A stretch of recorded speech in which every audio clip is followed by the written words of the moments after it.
A continuación, nos va a dar la conferencia inaugural, la charla inaugural, el secretario de Estado, que ha tenido la gentileza de acompañarnos, y él va a participar no como un discurso de apertura, sino como una exposición más prolongada en el tiempo y en relación con el tema que vamos a debatir hoy, que yo creo que tiene un alcance importante para todos en el contexto de todo el entramado legal que tenemos encima de la mesa y que está gestionando directamente el Ministerio. Muchas gracias, Javier. Muchísimas gracias, Federico. Muchísimas gracias a la Universidad Complutense de Madrid y, desde luego, es un verdadero placer estar aquí. Me preguntaba el vicerrector si me hacía mi intervención aquí sentado o de pie, pero bueno, creo que para que me pueda ver también el flanco de ahí, me quedaré aquí sentado. He de confesar que no suelo distinguir muy bien cuando hago una inauguración de cuando doy una charla. He entrado ya en una especie de dinámica en la que a uno le cuesta un poco discernir, y también porque a mí me cuesta un poco, digamos, ceñirme solamente a lo protocolario y lo meramente institucional, ¿no? Sí que es verdad, y el otro día, repasando un poco como todo el trabajo que habíamos hecho durante estos últimos 20 meses, miraba pues el número de actos en los que había estado, ¿no? Y este es el acto número 171 en el que intervengo en estos meses, y en muchas ocasiones es verdad que sobre algunos temas se hace difícil volver a intervenir aportando algo que no se haya repetido hasta la saciedad uno mismo en las veces anteriores. Creo que la tendencia ante esto suele ser ir a lo más concreto todavía, ¿no? Y, digamos, aumentar el zoom y desarrollar algo más concreto. Sin embargo, yo creo que lo que, desde el lugar que yo ocupo, tiene algo más de valor es justamente lo contrario, es hacer zoom out e intentar contextualizar y analizar un poco los valores que tiene todo este proceso de toma de decisiones, que va desde el elemento de evaluación hasta el elemento de decisión, de una forma más global. Lo primero que quería hacer es agradecer, y es agradecer y reconocer a todas aquellas personas que hacen que la evaluación de medicamentos ahora mismo ya se produzca. Creo que tenemos que huir de esa especie de adanismo en el cual, en ocasiones, cuando estamos desarrollando nuevos elementos normativos, parece que caemos, en el que parece que antes de la aprobación del Real Decreto de Evaluación de Tecnologías Sanitarias no se produjeran procesos de evaluación, y al día siguiente de la aprobación del Real Decreto de Evaluación de Tecnologías Sanitarias se produjeran todos los procesos de evaluación. Yo creo que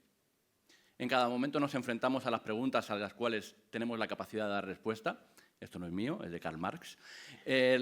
Y ahora mismo vamos a dar respuesta con el Real Decreto de Evaluación de Tecnologías Sanitarias a las preguntas a las cuales podemos dar respuesta gracias a que llevamos décadas de trabajo en todos los lugares, desde los lugares más micros hasta los lugares institucionalmente más elevados, construyendo el conocimiento, las metodologías y las estructuras que hacen posible que podamos dar ese paso que es necesario ahora mismo, y que además es el paso necesario que nos hace salir de la disyuntiva entre necesitamos un Hispanize o no necesitamos un Hispanize, lo aterriza en lo concreto y nos dice lo que necesitamos son estructuras fuertes y sólidas de evaluación que sirvan para la toma de decisiones. Y posteriormente la forma jurídica que vayan tomando todas estas disquisiciones será la que sea, pero lo que necesitamos verdaderamente es eso para dar respuesta a los retos que tenemos ahora. Yo creo que en todos los procesos que se producen, desde el proceso de evaluación y el de decisión, con ellos podemos contar bastante bien la historia de la interacción y la concatenación de diferentes valores que se ponen en juego dentro de las sociedades, dentro de nuestra sociedad y dentro de las sociedades democráticas, ¿no? La interacción entre lo científico, entre la contextualización social de la ciencia y entre la contextualización dentro de los sistemas democráticos de la toma de decisiones que tiene que estar informada por la ciencia. Lo científico vendría a estar representado en los elementos iniciales del proceso de evaluación, muy especialmente en el proceso de evaluación clínica, pero no solamente en el proceso de evaluación clínica, ¿no? Lo científico representado como la necesidad de aportar rigor, la necesidad de aportar método, pero sobre todo representado por un elemento fundamental que además creo que es el que aúna los intereses de muchos de los que estamos aquí sentados y que en ocasiones no se pone muy en valor cuando se habla de la ciencia, que es la reproductibilidad. El elemento científico de la evaluación es el que tiene que hacer que las diferentes evaluaciones puedan ser reproducibles y que, por otro lado, ligado a la transparencia que vamos a implementar con la publicación de las guías metodológicas, haga que esa palabra que siempre se dice mucho, que es la predictibilidad, pueda ser puesta en valor por parte de los diferentes actores. Tener procedimientos de evaluación que sean rigurosos, que sean metódicos y que además sean reproducibles, otorga predictibilidad para los diferentes actores que tienen que pasar por ese proceso de evaluación y que hacen que dentro de un rango, digamos, razonable, puedan entender qué es lo que va a salir del producto de la evaluación con los inputs que se les mete a ese producto de la evaluación. El segundo elemento es cómo contextualizamos ese valor de lo científico en el ámbito de lo social, ¿no? La ciencia tiene un contexto social, la ciencia incorpora unos valores sociales determinados, pero hay un valor que creo que queda notablemente incorporado con el nuevo desarrollo del nuevo Real Decreto y la elaboración del nuevo sistema, que es el elemento de la participación. La participación de los diferentes agentes tiene un valor de justicia epistémica, digamos, es decir, de la incorporación de elementos de conocimiento situado que solamente pueden adquirirse por ocupar un lugar en el mundo y llegar a un conocimiento por una parte de un lugar en el mundo, y estoy hablando, por ejemplo, de la incorporación de los pacientes en este proceso de evaluación, pero además la participación también cubre, sin ningún tipo de lugar a dudas, un papel de legitimación social de las decisiones que se toman, ¿no? Creo que hemos ido construyendo unos métodos y unos procedimientos de evaluación que se han ido haciendo cada vez más sólidos, pero que ahora mismo necesitan esa incorporación de forma reglada, normalizada y colaborada de la participación de otros actores, en este caso muy concretamente del ámbito de los pacientes. Y el tercer elemento es el de, vale, bien, la evaluación es una parte de la decisión, pero la evaluación no es la decisión. Decir que la evaluación no es la decisión no quiere decir que la evaluación pueda ser independiente de la decisión. Quiere decir que la decisión, digamos, tiene que incorporar otros elementos extraordinarios. Esto, además, es especialmente importante porque no es, digamos, competencia de ese ámbito más científico-técnico que desarrolla la evaluación el tener que cargar con la pesada losa que uno tiene que cargar a la espalda, que es el de la priorización en el contexto de la administración de los recursos, que básicamente es de lo que va el elemento final de la decisión. Ese es un elemento que es fundamental para la incorporación de toda la innovación, pero no solo de la innovación. Los sistemas de distribución de recursos no son elementos, digamos, en los cuales uno tome decisiones aislados de todo lo demás. Tienen que formar parte de un conjunto, de un sistema democrático en el cual se legitima a ciertos órganos para tomar esas decisiones, incorporando los elementos ligados a la decisión. Creo que alinear los datos con la decisión, pero hacer muy conscientes a todo el mundo de que la decisión no es una traslación inequívoca de los procesos de evaluación, es una de las tareas que tenemos ahora mismo por delante con el desarrollo del nuevo Real Decreto. Creo que, bueno, tenemos aquí algunos de los miembros también de la Comisión Interministerial de Precios. Yo, de los órganos en los que participo, creo que probablemente la Comisión Interministerial de Precios es el ámbito más complejo técnicamente, o sea, sí que puedo asegurar que hay mucho de lo técnico en la toma de las decisiones, pero hay otros elementos que tienen que estar también puestos encima de la mesa. Entonces, creo que sí que podemos afirmar que la evaluación que no sirve para informar de forma correcta y válida las decisiones a nosotros en lo que estamos ahora no nos sirve. Podría ser una especie, puede tener una utilidad por el amor al conocimiento, pero en términos de política pública, la evaluación que nos sirve para informar la decisión no es una información, no es una evaluación útil, es una evaluación, digamos, como deporte, entre comillas, en lo que viene a ser la política pública. De la misma manera que la decisión que no está informada por la evaluación podemos decir que no es válida desde el punto de vista de las organizaciones democráticas. Organizaciones que están construidas en torno al mejor conocimiento científico disponible tienen que tener en la evaluación uno de los elementos fundamentales. Hablando de medicamentos, pero en términos generales, ojalá hablando cada vez más de las políticas públicas de manera global. Entonces, con este contexto de tres niveles, de lo científico, de lo social y de lo gestor político, pudiéramos decir, sí que creo que vamos a avanzar de manera bastante notable con el nuevo panorama, con el nuevo Real Decreto y además también con esta conjunción con el reglamento a nivel europeo. En el ámbito de la participación, la incorporación de los pacientes tiene que ir de la mano de la capacitación en términos formativos de los pacientes. Para que el conocimiento situado tenga una capacidad de poder participar en procesos tan tremendamente complejos como son los de la evaluación, hay que capacitar para que ese conocimiento tenga la capacidad de influir ¿no? Creo que ahí el trabajo que se está haciendo por parte de la Agencia Española de Medicamentos, en colaboración con organizaciones de pacientes, en concreto con la Plataforma de Organizaciones de Pacientes, a la hora de un convenio para la formación justamente de los pacientes en todo lo que tiene que ver con el contexto y con los elementos regulatorios y de la política farmacéutica, creo que es un buen ejemplo de hacia dónde tenemos que ir y de cómo las administraciones pueden facilitar una participación que sea verdaderamente efectiva. Y a ese respecto, creo que el compromiso y que el trabajo que se está llevando a cabo es fundamental. Además, recientemente la ministra de Sanidad, en la Comisión de Sanidad del Congreso de los Diputados, hizo un anuncio, y es que a partir del mes de septiembre vamos a comenzar con el trabajo de la elaboración de una ley de organizaciones de pacientes, que creo que tiene que ser vista de manera clara como algo que se da la mano con este otro tipo de procesos. Creo que el avance en dotar de una entidad jurídica a las organizaciones de pacientes es una cosa que lleva mucho tiempo estando encima de la mesa y que creo que ahora va a poder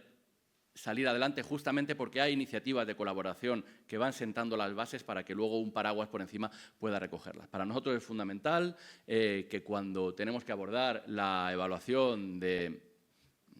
una nueva innovación en el ámbito de una patología concreta, que pueda ser, por ejemplo, de baja prevalencia, podamos tener un registro de organizaciones de las cuales saber qué tipo de organizaciones son, con qué tipo de conocimiento cuentan y si podemos acudir a ellas, pero también creo que es fundamental por parte de las organizaciones dar una cierta protección por parte de las instituciones, dar una cierta protección a las organizaciones, ¿no? Yo suelo decir que uno de los retos en los que contamos en el ámbito de la participación y que se hace extensivo muy concretamente al ámbito de la evaluación de tecnologías es la necesidad de institucionalizar la participación sin institucionalizar a las organizaciones. O sea, la participación tiene que ser un elemento que forme parte de la estructura de nuestras instituciones, pero las organizaciones de pacientes no tienen que estar institucionalizadas, tienen que tener una independencia y tienen que tener esa capacidad para actuar de manera autónoma. Cuando digo que tenemos que proteger también normativamente a las organizaciones de pacientes, a lo que me refiero es que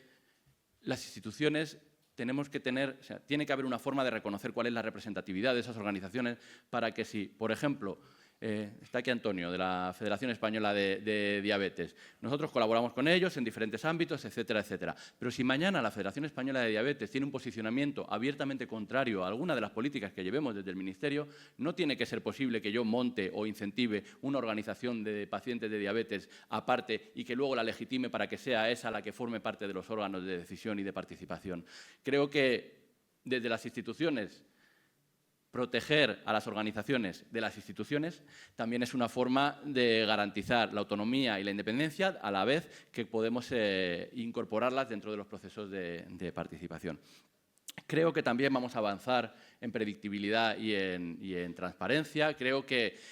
la publicación de las guías metodológicas tiene que hacer que quien entra en el proceso sepa de manera razonable de qué manera va a salir del proceso, de la misma manera que eso hace también que cuando uno sabe cuáles son los criterios con los cuales le van a hacer la foto, intente, digamos, que el producto que va a presentar a esa foto vaya adecuado a lo mismo. Creo que todo esto va a ir de la mano de una mayor complejización de los procesos de evaluación. Comentaba antes Federico la incorporación de las nuevas tecnologías. Las nuevas tecnologías tienen que dar respuesta a la complejidad, no tienen que complejizar los procesos de evaluación, tienen que ser herramientas que solucionen, no tienen que ser herramientas que, digamos, que incorporen una problemática mayor. A ese respecto, yo creo que sí que la dotación y el engrosamiento de los órganos de evaluación irá de la mano a ese respecto. Creo que vamos a avanzar notablemente en la rendición de cuentas, pero creo que eso ya lo estamos haciendo ahora antes de que el Real Decreto esté encima de la mesa. Recientemente se ha comenzado, por ejemplo, con la publicación de informes que están al final de la cadena, en la decisión, informes sobre la decisión de financiación de los medicamentos. Creo que tenemos que avanzar en una mayor transparencia en el conjunto de la cadena, desde el proceso de evaluación hasta ese proceso final de la toma de decisiones, y creo que vamos en buen camino. Y todo esto lo vamos a hacer con un horizonte, que es ese horizonte de los 180 días, ¿no? Decía al inicio que ni toda la evaluación comienza ahora cuando se apruebe el Real Decreto, ni todo el Real Decreto va a estar perfectamente ensamblado el día que se apruebe, evidentemente. Esos 180 días y Uno de los problemas que tiene poner números a las cosas es que, en general, como sociedad, somos bastante fetichistas de lo numérico y entonces, en el momento en el que se pone un número, parece que es como lo único que importa del Real Decreto, ¿no? Es un número hacia el cual vamos a ir avanzando y ese compromiso con ir avanzando lo podemos mostrar con la evolución que ha habido en los últimos 4 años. En los últimos 4 años, el procedimiento desde la aprobación por parte de la Comisión Europea hasta que hay una decisión, y para eso se ha tenido que pasar, digamos, por un proceso mayor o menor de evaluación, hasta que hay una decisión por parte de la Comisión Interministerial de Precio de Medicamentos, ha pasado de 519 días para los medicamentos aprobados por la Comisión Europea en el año 2020 a 344 días en el año 2023. Queda camino por andar, pero creo que no hay duda de que ya se ha ido andando una parte de ese camino. Creo que ese es el mejor aval del que podemos tirar para poder reconocer que sí que se van haciendo avances a este respecto y que, sin ningún tipo de lugar a dudas, vamos a seguir avanzando por ese camino.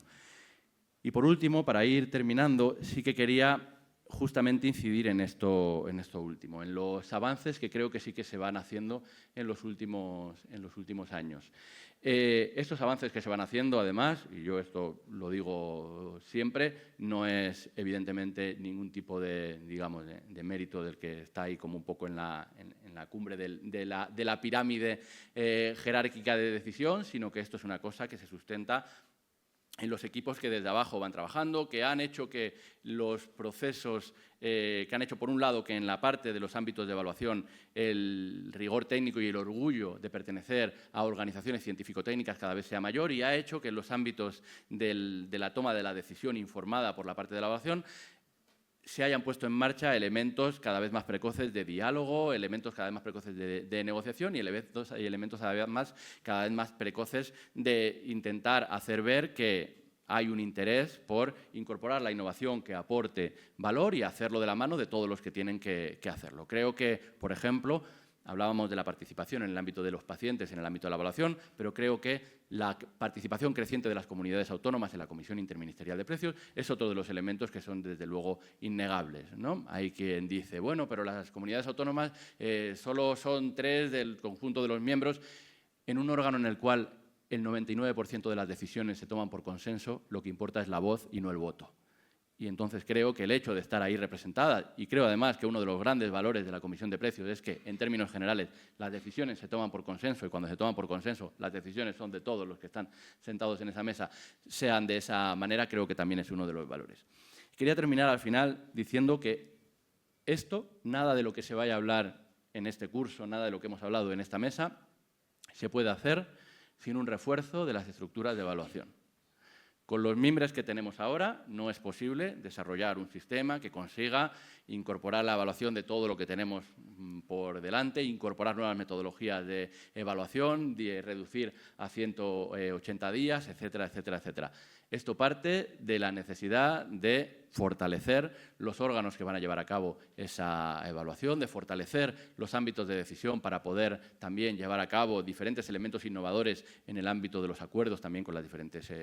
compañías y, muy concretamente, sí que quería centrarme en el ámbito de la Agencia Española de Medicamentos y Productos Sanitarios. Si verdaderamente queremos tenemos aquí además a la directora, que es la principal garante de que eso se produzca, si verdaderamente queremos tener un ámbito de evaluación de medicamentos que tenga la capacidad de ser líder hacia adentro, pero que también tenga la capacidad de manifestar ese liderazgo a nivel europeo, necesitamos tener una organización científico-técnica que sea de élite. Y eso no se hace solamente metiéndole cada vez más piedras en la mochila a la Agencia del Medicamento en términos de competencias, sino que se hace principalmente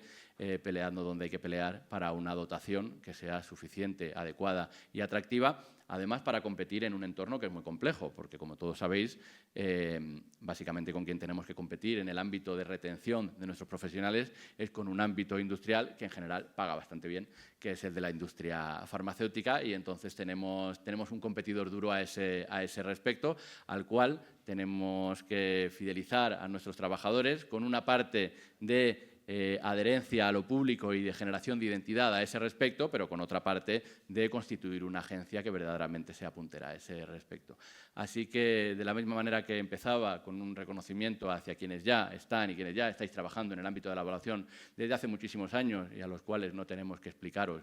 absolutamente nada, termino reconociendo que para que esto salga adelante lo que necesitamos es justamente cuidar hacia adentro las estructuras, dotarlas, capacitarlas para que verdaderamente tengan la capacidad y la solvencia para llevar a cabo el trabajo que todos queremos, sin ningún tipo de lugar a dudas, que lleven a cabo.